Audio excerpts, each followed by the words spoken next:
Break के बाद आपका स्वागत है। चलिए अब देखते हैं 5 मिनट में 25 खबरें।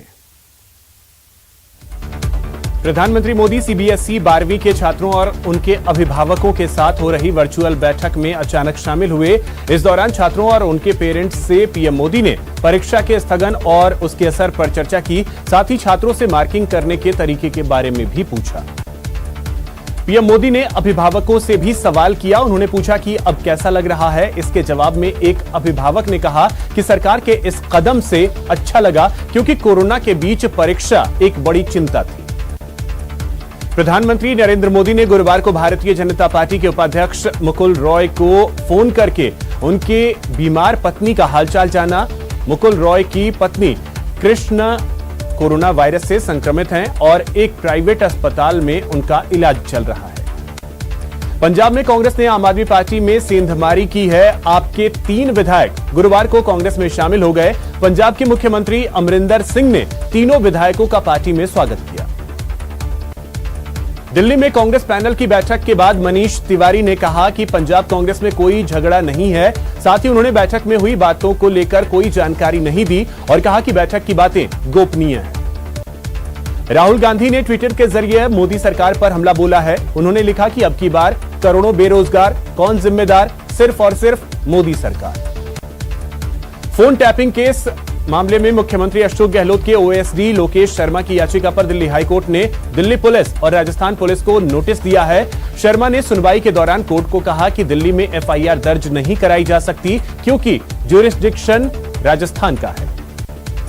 भारतीय रेलवे ने मई के महीने में सबसे ज्यादा माल ढुलाई का नया रिकॉर्ड बनाया है। रेल मंत्री पीयूष गोयल ने इसको लेकर ट्वीट भी किया। उन्होंने लिखा कि 2021 में रेलवे ने 114.8 मिलियन टन माल ढुलाई की है, जो मई 2019 की इसी अवधि की माल ढुलाई से 9.7% ज्यादा है।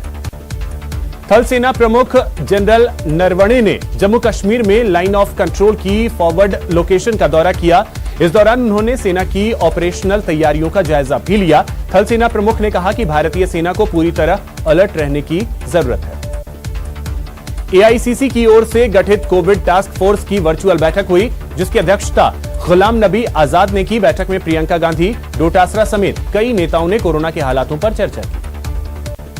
कोरोना की दूसरी लहर से सबसे अधिक प्रभावित रहे महाराष्ट्र में अनलॉक की प्रक्रिया शुरू हो गई है। आज उद्धव सरकार ने राज्य के 36 जिलों में से 18 जिलों में लॉकडाउन जैसी पाबंदियां हटाने की घोषणा की।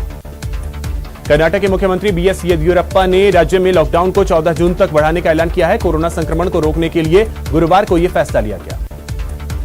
मरुधरा में सख्ती ने संक्रमण की रफ्तार थामी है। प्रदेश में 24 घंटे में 1258 नए केस सामने आए। 44 लोगों की मौत हुई। 6456 लोग रिकवर हुए। इस समय प्रदेश में एक्टिव केस की संख्या 28,000 से कम हो गई है। दिल्ली सरकार के ड्रग्स कंट्रोलर ने बीजेपी सांसद गौतम गंभीर के फाउंडेशन को दवा की जमाखोरी का दोषी पाया है। ड्रग्स कंट्रोलर ने हाईकोर्ट से कहा कि बिना किसी परमिशन के कोविड की दवाइयों की जमाखोरी और उसका वितरण किया गया। जोधपुर शहर को आज सीएम अशोक गहलोत ने 154 करोड़ रुपए की लागत वाली कई परियोजनाओं की सौगात दी, जिसमें शहर के बरकतुल्लाह खान स्टेडियम को अंतर्राष्ट्रीय स्तर का बनाने के साथ ही एक ऑडिटोरियम और 3 आवासीय कॉलोनी का वर्चुअल शिलान्यास किया गया। जोधपुर शहर को अंतर्राष्ट्रीय स्तर देने के लिए तैयार किए जा रहे हैं बरकतुल्लाह खान स्टेडियम पर 20 करोड़ रुपए का खर्च किया जाएगा। स्टेडियम को अंतर्राष्ट्रीय मानकों के अनुरूप बनाने के ऐलान के बाद अब यहां आईपीएल मैच होने की संभावना बढ़ गई है। बीजेपी प्रदेश अध्यक्ष सतीश पूनिया ने एक बार फिर कांग्रेस पर हमला बोला है। उन्होंने कैबिनेट बैठक में हुए मंत्रियों की तकरार पर तंज कसते हुए कहा कि बर्तन जोर से खड़के तो पड़ोसी भी चैन से नहीं रहता। सिरोही में शराब तस्कर विवाद में पुलिस एक्शन में है। आज जांच के लिए गठित विजिलेंस टीम सिरोही पहुंची और मामले को लेकर अपडेट लिया।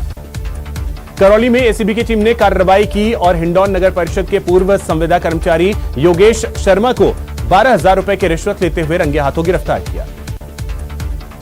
कोटा में चोर ने दिन दहाड़े एक घर में घुसकर पानी की मोटर की चोरी कर ली। चोरी की वारदात घर में लगे सीसीटीवी कैमरे में कैद हो गई। धौलपुर पुलिस ने मारपीट और लूट करने वाले गिरोह का खुलासा किया है और 2 आरोपियों को गिरफ्तार किया। ये आरोपी लादेन गैंग के सक्रिय सदस्य हैं। बीकानेर पुलिस ने मादक पदार्थ की तस्करी के आरोप में 3 आरोपियों को गिरफ्तार किया है। तीनों को कोर्ट ने पुलिस रिमांड पर भेज दिया। दौसा पुलिस ने नामनेर गांव में 6 जुआरियों को पकड़ा और आरोपियों के कब्जे से ताश के 52 पत्ते और 37,100 रुपए बरामद किए। उदयपुर के टाइगर हिल इलाके में पैंथर दिखाई दिया, जिसके बाद लोगों में दहशत का माहौल।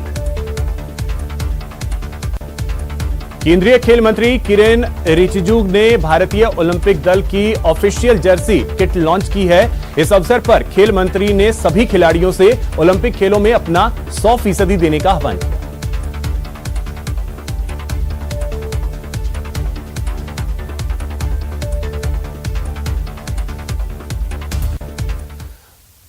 अब एक बड़ी खबर इस वक्त की